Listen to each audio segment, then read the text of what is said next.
وقال الله تعالى في القرآن العظيم بسم الله الرحمن الرحيم وما أرسلناك إلا رحمة للعالمين. وقال رسول الله صلى الله عليه وسلم إنما بعثت لأتمم مكارم الأخلاق. وقال رسول الله صلى الله عليه وسلم لتتبعن سنن الذين من قبلكم شبرا بشبر وزرعا بزرع حتى لو دخلوا جر ضبي لدخلتموه.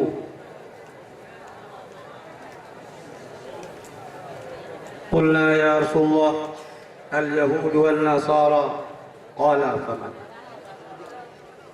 اللهم أرنا الحق حقا وارزقنا اتباعه وأرنا الباطل باطلا وارزقنا اجتنابه.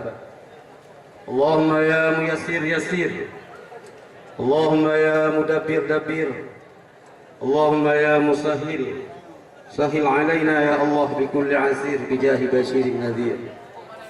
اللهم لك الحمد ومنك الفرج وإليك المشتكى وبك المستعان ولا حول ولا قوة إلا بالله العلي العظيم ولا حول ولا قوة إلا بالله العلي العظيم ولا حول ولا قوة إلا بالله العلي العظيم. Marilah memandung kitanya kita ucapkan puji dan syukur kehadirat Allah Subhanahu wa taala. Allah yang kan lebih panjang umur kitanya hingga pada malam yang penuh bersejarah, malam yang cukup barakahnya, malam lahir Rasulullah sallallahu alaihi wasallam.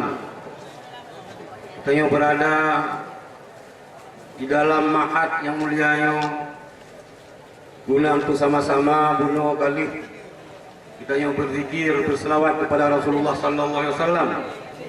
Mudah-mudahan dengan berkat selawat yang kali kita bacakan bunuh terima ke oleh Rasulullah kita selaku umat yang di yaumil kiamat kelak. Kemudian daripadanya selawat dan salam kepada Rasulullah sallallahu alaihi wasallam, kepada keluarga dan sahabat beliau sekalian. Yang Tuhan muliakan Al-Mukarram guru kitanya Abu beserta keluarga, yang Tuhan muliakan Aba beserta keluarga, yang Tuhan muliakan Abati beserta keluarga, Abia dan Abi beserta keluarga, guru-guru Tuhan, tungku-tungku para dewan guru yang sangat muliakan, selanjutnya pada adik-adik luntuan memandung, baik yang agam, lebih-lebih lom yang inem, yang sangat lun hormati dan sangat lun cintai. Pada malam yang berbahagianya, segala luntuan pengahabat, yang pertama luntuannya kurang sehat, suara batuk, malam baru turun dari singkir, jadi bawa dari singkir lah motor kayak tarik di motor mati. Ianya kurang sehat, tapi karena memenuhi permintaan daripada tunggu-tunggu perintah Abu diuwo tempat asal mau tak maunya harus tunggu-tunggu memandung